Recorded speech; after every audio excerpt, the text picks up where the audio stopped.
Here you go.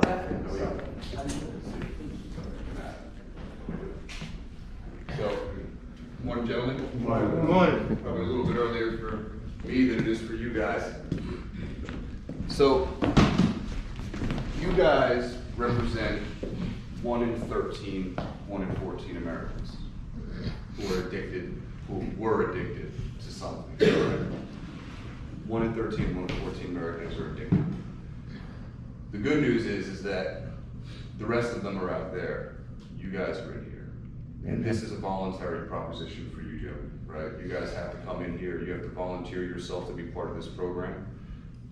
I'm probably not the first person to tell you that that's probably the single most important step. So what I want to talk to you guys about is how food plays into this. And this isn't going to be your typical eat this, don't eat that kind of conversation. This is going to be how your food choices could be supplanting your old addiction with a new addiction. And that's important because we need food. We need food to live, we need food to survive. It keeps us going, it keeps us here. But what we don't understand about it, you guys, everybody else included, is that we really have the cards stacked against us. From the moment we're born, from the moment that we take our first breath, we feel this neurochemical cascade that tells us where safety is, where food is. And our biology is really what guides us. Our biology helps us find the 4 F's, right? Feeding, fleeing, fighting, and mating. So our biology dictates that we need to remember where we find these things. And when we find them, we're rewarded with great feelings of reward, great feelings of abundance, feelings that nobody in this room, myself included, are foreign to. We know what that feels like. We know how good it feels. So you're in here to kick your addiction. Now, how many people, am I allowed to ask this, how many people in here are addicted to opioids? Is that a fair question? Okay. How many, the same hands can go up, addicted to alcohol, cocaine, drugs, gambling, both sex and gambling? Okay. So all of these things, I don't have to tell you, all of these things give us pleasure. I want to talk to you about the role that dopamine plays in this, and this is probably a word that everybody in here has heard once before, at least once before. It's been understood that dopamine is a reward chemical in the brain. It's not a reward chemical in the brain. In fact, what dopamine is it walks us up to the door of this reward, and it tries to keep us there until we achieve what it is that we've come here to achieve. Once you've gotten high, once you've done what you need to do to get your fix, dopamine levels drop, other neurochemicals increase. Dopamine's responsibility is to remind us of where we were pleasantly surprised by something that was important to our biology, and have us recall all of the events that took place that led us there. That's its function. Well, it's its primary function as it relates to addiction. So it's the habit-forming constituent of that neurochemical cocktail that keeps us going back, from it. It doesn't make us feel good. It guarantees that we're going to feel good, or at least it assumes that we're going to feel good if we go through these processes. What drugs do is drugs shortcut all of the cues that would normally initiate that dopamine response. So when you're driving home from work and you're starving and you haven't eaten anything all day, stomach is growling, you start thinking about food, dopamine levels increase. Look to your right, because you know that if you go down this road, you're going to find a fast food joint, dopamine levels increase. Now what dopamine does is it helps us begin to recall all of the things that we'll need to do in order to get what it is that we're looking for. Once we get what it is we're looking for, it goes away. Taking drugs, sex, gambling, whatever the case is, shortcut that. Give us this huge rush of dopamine. Our brain thinks that something wonderful is about to happen. The drug itself really takes care of the reward response. But that's what it does, is it leads us up to the door, or up to the cliff in some cases, and it tries to keep us there until we get what it is that we've come for. The problem with that is that as far as the brain is concerned, there's no difference between dope, coke, bacon, sex, gambling, donuts. It's all the same. It's all the same. The brain doesn't care. Dopamine doesn't care what your guilty little pleasure just so happens to be. Dopamine just cares that it can get it for you, right? As far as the brain is concerned, everything is the same. It's pleasure, it's fight, it's flight, it's biology, it's procreation, it's continuous. So when you're taking drugs and then you immediately stop, dopamine still has a role to play in your brain. It begins to try to figure out how to balance out these neurochemicals that are now out of balance. Everybody's trying to chase that same high that they got the first time they got high. Food is the perfect way to do it. But the problem is that if you don't acknowledge the fact that your body is predisposed to find out or to seek out certain foods, you're going to end up taking one addiction out and putting another addiction in. You're not really cured. You're just supplanting one addiction with another one. And that's a problem, because if you were to go ahead and change your diet again, well, change your diet dramatically, you're gonna go looking for the same things that your brain wants you to look for in order to balance out these chemicals. Relapse is pretty common, especially when somebody kicks their addiction, they look to exercise and fitness. They look to eating right. They want to change everything about themselves. When those circumstances change, what ends up happening is they can very well go back into the same bad patterns that got them here in the first place. So I want you guys to walk away today with something that you can use for the rest of your life and help you kick your addiction forever. I think that all addicts are in some state of recovery at any time. The moment before they use, moments after they use, well, time after they use when they've got the guilt. It's at some point during the day, every single addict wishes that they weren't an addict. At some point during the day, they say, this is going to be the last time, this is it, it's over, I'm not doing this again. And then that automatic process kicks in, you end up looking for it, you find it, you get it, you're done. Food masquerades as a healthy alternative to whatever it was that your drug of choice. Problem is that you're wired to go for fats. You're wired to go for sugars and sweets. Flip side of that is, food companies know exactly how to tap into your neurochemistry and get you to feel like you need to have their foods. There's a reason why all fast food logos are red and orange. They elicit feelings of hunger.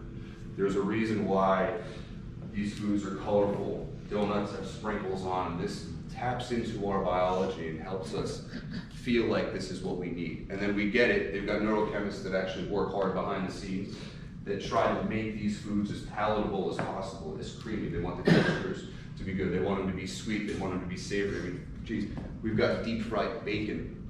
I mean, what's the point of deep fried bacon other than just to satisfy these biological cravings that we have? Same biological cravings that are responsible for opioid addiction, sex addiction, gambling addiction. It's the balance that we're looking for. So if you're given the choice between something healthy and something unhealthy, us in this room, we're naturally going to be predisposed to go towards the foods that are unhealthy. There's a reason for that. The people on the other side that want us to go, that's how they make their money. We, on the other hand, we don't have much of a choice. We've already imbalanced everything that requires us to make positive and make useful choices. I mean, coming here and going into this room, this was a jump for some people. You just didn't walk by one day and say, you know what, I'm going to stop in here and hang out for a little while. This took a commitment. This took a huge step. You guys had to give away friendships, families. You had to give up jobs. You had to give up everything in the hopes that you're betting it all on red, that this is going to work. There's a way that you guys can ensure that this is going to work. And that's by making sure that while you're here, you're not looking for something else, thinking that it's in fact healthy, when it's in fact not. So I don't know what food choices you got when you're here. I think you guys are pretty limited to your food selections. Just as you made a big decision to come here and change your life forever, you need to make sure that you're not setting yourself up for failure in the future. So whatever choices you've got when you're looking at your breakfast or you're looking at your lunch, you need to make the hard choice. You've got to continue to condition that chemical balance in your brain to not expect that it's going to get its fix. And its fix are donuts, its fix are sweetbreads, its fix is fatty foods and anything sweet or savory. You need meats. I don't know, you guys have a meat selection here? Do you for lunch, you guys? Yeah. They give you meat? Okay. How about salads and things like that? Is there any, I know that sometimes nobody really comes to eat salads, but pastries, are those available to you guys too? Yeah. All right. A show of hands, how many of you guys often opt for the stuff that isn't necessarily so good for you and we know it? How many of you in here really try to eat healthy while you're here? We'll say at least 50% of the time. Are you guys successful at it? And successful, honestly, successful is really wanting something, deciding that you're going to eat something else because you know that it's better for you. How many of you guys make that decision and say, screw it, I'm going for something else today. I'm going to opt for better choice. You guys actually do that? That's fantastic. So when you've got an option, it's important that you take the option. It is an addiction. Food is the most addictive chemical on the face of the earth because you can't live without it. We're not convincing our brain that we can't live without our drug of choice. You can't live without food. And your body wants calorie-dense, sweet, nutritious, colorful food. That's what strawberries are bright red because they want our attention. Our brains are drawn to that. We know that there's nutrients in this food that we need, that there's sugars, that there's vitamins, that there's minerals. That's why they make these pastries red. That's why they make these icings all different kinds of colors, and they make these things so appealing to our eye that we don't feel like we have much of a choice. We go right to it. Now me, I like my Bavarian cream donuts. If you put 12 of them in front of me right now, I would probably put them down in a heartbeat. That's because I'm programmed to do that. Not taking into consideration that I've got the ability to go later on and go eat something better if I just wait 10 minutes. So I don't want to tell you guys that you've got to eat better. You just have to eat smart and realizing that food is an addiction. And it's not necessarily an addiction if you're there stuffing your face and you've got crumbs all over yourself and you look like a mess and you're embarrassing yourself afterwards. It's an addiction because it needs to be an addiction. It keeps us alive, it keeps us healthy, it keeps our heart pumping, it keeps everything working as it should. When we look for the things that are so sneaky and so insidious as far as the chemicals that they put in there, I mean, tobacco companies were busted for putting chemicals that make cigarettes even more addictive. Nicotine is addictive enough. Nicotine is so addictive that it makes other drugs addictive, more addictive. If you smoke cigarettes and you do coke, the effect of coke has on your brain is so much greater than if you were doing coke in and of itself. You might not feel like you got higher, but that ties such a tighter knot inside of your brain. Food, on the other hand, doesn't necessarily make us want drugs more. It just is an attempt to balance out those chemicals in your brain. So, anybody in here exercise regularly? Is it easy to exercise regularly while you guys are here? You guys have an option to go walk around, jog, run, use a weight set, or something? You guys have an Addicts? For those, and just to show of hands so I can grab one of you guys. No, I'm not going to see any hands, I know that. Why wouldn't you go and work out? What keeps you guys from exercising? Is it just that it's not part of your routine? Is it that you just don't see it's important? You get to it one day? What is it? Anybody? What is it? Eating like crap. So what do you feel like if you eat like crap, there's no point in working out? Correct. Dude, you're a monster. You're huge. Now, you're built like an ox. What do you feel is so negative about eating bad and working out? For a year on that, I didn't eat. I figured, well, here, let me get the bacon in. Okay, and that's fair enough. You know that methamphetamine is one of the most, if not the most addictive chemical on the face of the earth. When you get a cheeseburger, the spike in dopamine, I'll go back to dopamine, is negligible compared to the spike in dopamine that you experience when you have methamphetamine. It is ridiculously addictive. God bless you for being here. I think that that's great. How long have you been straight? How long have you been clean for? Over here. That's awesome. Awesome. And forgive me, do you still think about it at times? Does it pop into your head? 5 minutes every hour. 5 minutes every hour. How do you get rid of it? I work out, I eat. So you basically just try to drown out the voices inside of your head, just beat them to death? I've been down that road, I don't work out. How many times have you been down that road? 45 years. Okay. Have you ever kicked it for a year in the past? Yeah, but I substituted with oxys. Okay. Yeah, I do. It's very much the same thing as if you were to kick any addiction and you substitute it with food. So it's important that, I'm sorry. Yeah, I would love to work out, but health reasons, prevent me from working out.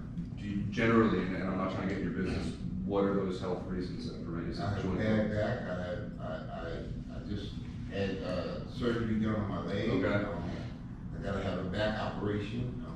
I try to eat, pretty healthy, but, I would love to work out, but, health reasons, I can't. There's, and you talk to me afterwards, there's stuff that you can do, you can walk, right? Not far. Well, you can live, right? I got something you can do. And you keep in mind, just on a side note, that as far as fitness goes, anything is better than what you did yesterday.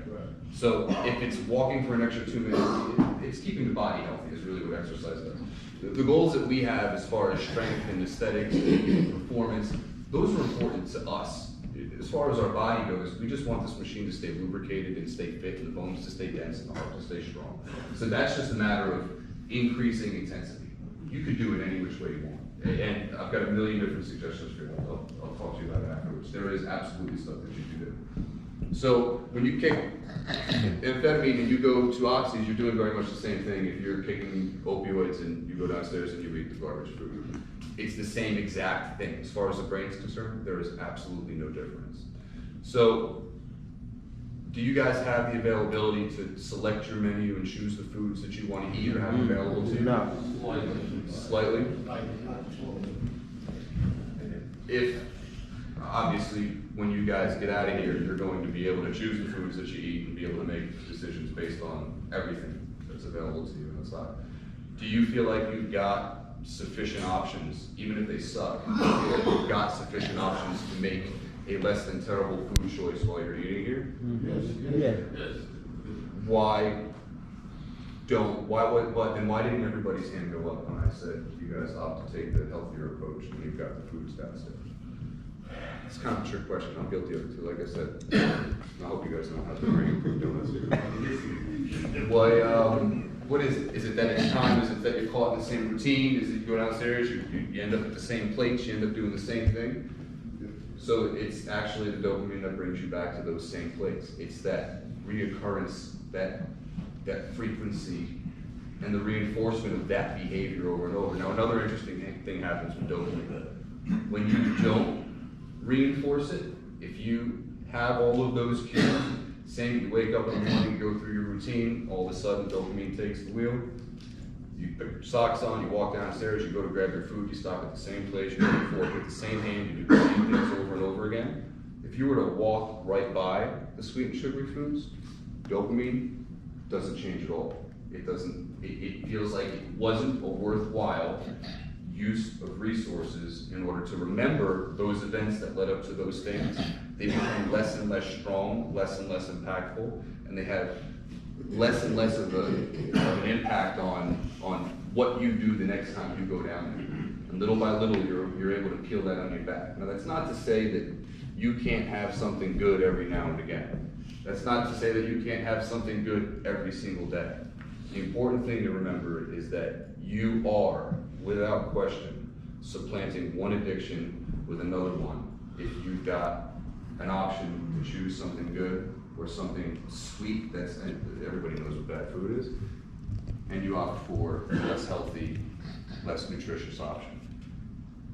If you feel like there aren't other options available to you or there's just not enough selection that you can make, then I think it's important that somehow, some way, you find a way to get better food choices in front of you. You find a way to have the resources and the tools that you need. Now, I don't know what's downstairs. I don't know what exactly you guys have, but if you feel like it's not enough to set you guys up for success and for a progressive recovery, then you can do something, right? I don't know if you can write a collective letter, or if you can even do your research and see. I know oftentimes presenting a good, healthy, and strong case for certain things, if it can't be argued and it's undisputable, then it's probably more likely to have an impact on the people that help you guys manage the decisions that you can make while you're here.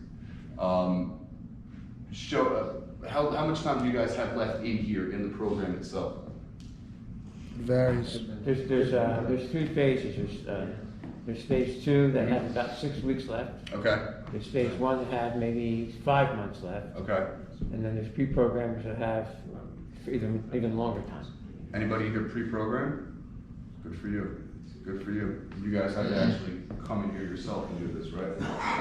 What was it that brought you in here? What was the straw that broke the camel's back? I hope you don't mind me asking. You don't have to answer the I question. don't have a problem with that. Same routine every day, same bad habit. You know, eventually it took total control of my life, and there was nothing I could do anymore unless I turned myself in. Good for you, man. How old are you? 48. Could you imagine what you could do if I didn't waste my time from 0 to 20 doing things that I shouldn't have been doing? How much farther ahead I'd be now at 40? You're 48. You've got 48 years of experience and at least another 30, 40 years old. So I tell this to my kids all the time. I've got 3 beautiful children. That the clock never runs out until you're just not around to see it anymore. 48 years old, dude, you've got plenty of time. Plenty of time. Who else in here is pre-programmed? Do you mind if I ask you what was the straw that broke the camel's back for you?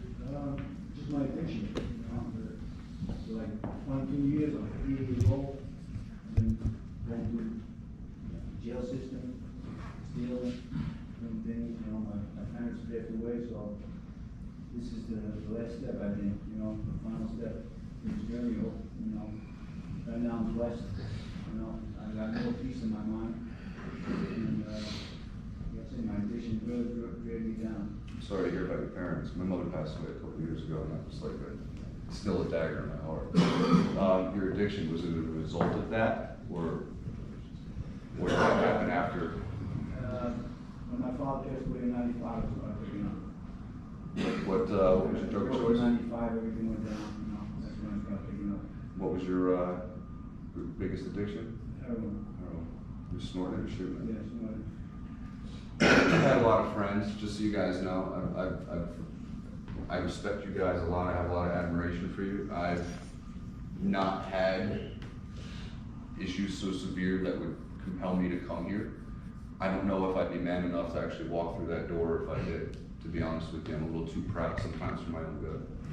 But I've got friends that didn't make it this far, or couldn't make it this far. I've watched people OD right in front of me. I've watched people die right in front of me. Personally, I never touched that stuff.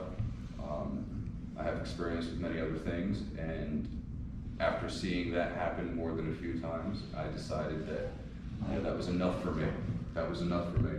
So I've seen it. I don't want you to think I'm just some half-educated guy that comes up here and talks to you. Like I know what you guys experience. I know what you guys have, some of what you guys have seen, and I don't know. It means a lot to me that you guys would let me talk in front of you, being that I've not sat in these seats before, but I've got good stuff. I've got good information to share with you, and I think that the food, as far as my education goes and as far as my experience goes, if you can stack the cards in your favor, you're going to have a much greater chance at being able to perpetuate your recovery than if you didn't have those cards stacked in your favor.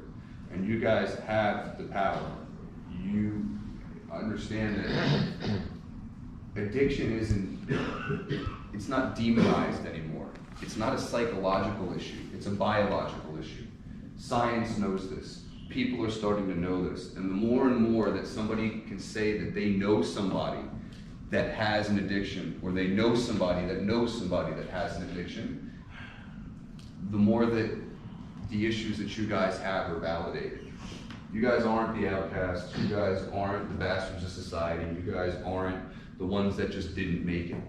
I don't think that anybody outside really understands that you guys chose to be here. I know, and I teach my son to grow up and be a little man, that taking accountability for your actions and realizing that you've gone in too far, you've gotten too deep, that there is no way that you can help yourself, that there is God, there is good people, there is a community actually that supports you guys. You guys need to make the extra step to make sure that you don't ever come back here or worse. And it comes down to moderation, probably something nobody in this room is particularly good at. We tried it once. So when it comes to food and it comes to the choices that you make, if it makes you feel good, it's probably not a great thing, because we're all just trying to balance out that neurochemistry in our brain. So make good food choices. If you can't make good food choices because they're not there to be made, affect the food choices that you have. I don't know, go out and find some other things that you can eat. Go out and find some healthier foods that you can have. We're not talking twigs and bark. We're not talking, a Cobb salad minus the meat, give me the low-fat cottage cheese. It's not about that. It is simply about abstaining from doing the things that are overexciting those pleasure centers in your brain and causing that very same spike in dopamine that you get when you were doing whatever it is that you were doing that led you to coming here. You have to be conscious of that. When you've got anybody, give me an idea of the kind of foods that you've got access to immediately here. Chicken, pizza, pasta. Okay. Vegetables. Okay. Right. Is there enough vegetables here for everybody? What else do you guys have in terms of food? I heard all kind of good stuff. Okay. Protein, peanut butter, stuff like that. Peanut butter is not necessarily bad, but cereal. What kind of cereal you like? You eat cereal? What kind of what cereal you eat? Well, it's here. There's not a good cereal out there, by the way. not one. All right, maybe one. Okay. So, oatmeal. Now, real oatmeal isn't so bad, but that powder at the bottom of the packet, that's everything that keeps you coming back for more oatmeal. That's the sweets, that's the sugar, those are the additives, those are the things that they put in there to make sure that you're gonna buy it again. So, how inclined are you guys to really take at least a small step in the direction of making just more conscious choices? It's not so much that you can't make them, but just know that you're making them while you're making them. And that's really the first thing, is awareness, right? Admit that food could be a problem. So when you're looking at it, you don't necessarily have to not eat it, but just watch yourself eat it. Probably somewhat similar to one of the last few times that you guys got high, is you watched yourself do this and it made you sick. You watched yourself do this and said, this was going to be the last time. And maybe that was a few times, but you have to watch yourself and be conscious of what it is that you're putting in your mouth. And it really takes nothing more than, right now I'm eating garbage. That's it. Just tell yourself. This way you know it. Right now I'm eating garbage. How many times have I said that to myself today? 3 or 4 times? It's probably a little bit too much. But just be conscious, be aware. Yeah. I came to realize that was part of the addiction, the process. Yeah. Of getting to the point of getting high. Yeah. From this step to that step to that step to that step. That was the addiction. You feel like that was pretty automated, right? I mean, there was something that set it off, and then before you knew it, you're doing what you do. Right. So that's responsibility. That's what dopamine does. That's exactly what dopamine does. It leads you to the door. Yes, sir. Yeah, well, I speak about myself. I wasn't eating properly when I was out there and using. Mm-hmm. Now, why weren't you eating? What was your drug? cocaine, Okay. alcohol. Okay. You know, I wasn't even properly out there listening. You know, I rather drink than eat. So when you So ate, now when we, excuse me, no, please. you know, so now when we coming in, most of us, you know, want to get our weight up. Yeah. We getting our weight up, man, from all this, when I was out there running, Yeah. you understand? I do. So now every get 3 meals a day, you know, consistently, then you get my weight back up, be healthy Yeah. again. You No, know, I get it. Look at how many chromosomes in it. How many chromosomes? Oh my God. No, I get it, man.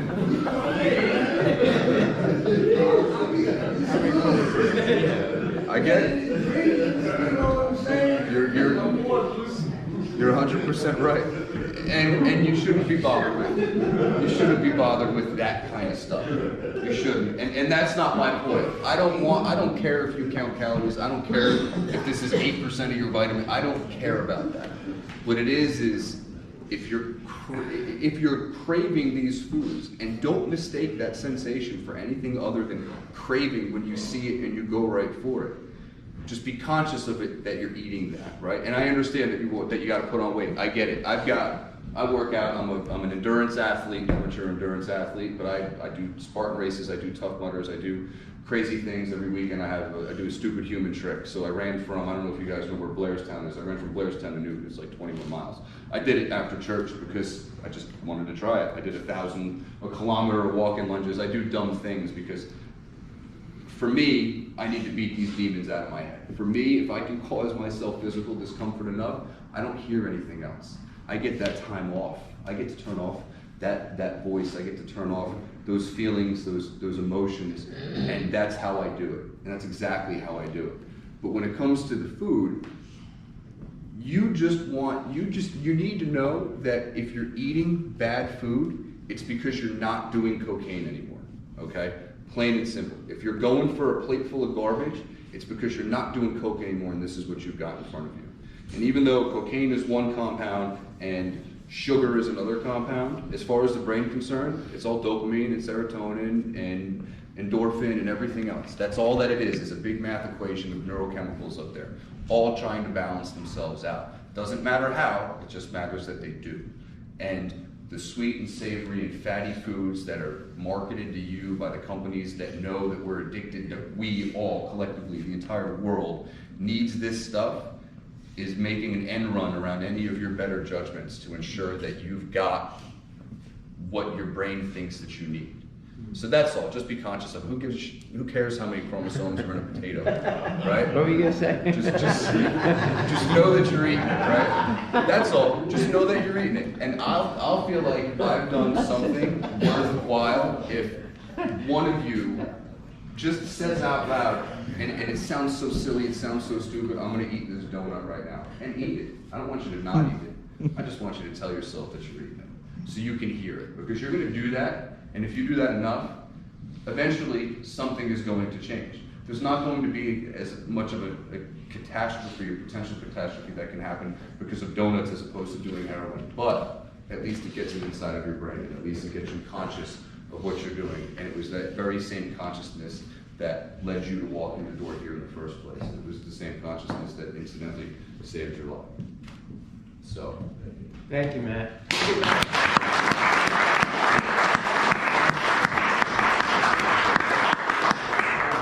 All right, guys, let me pray. Lord, thank you for Matt, and Thank you, gentlemen. thank you for what you brought to us. Lord, I pray that the words he spoke will be written indelibly on the hearts, that we won't forget, and we will take action steps toward a healthier life. In Jesus' name. Amen. What if your intentions are to do that, but you, like, you worry about the other side? I had a feeling you'd be the AB guy.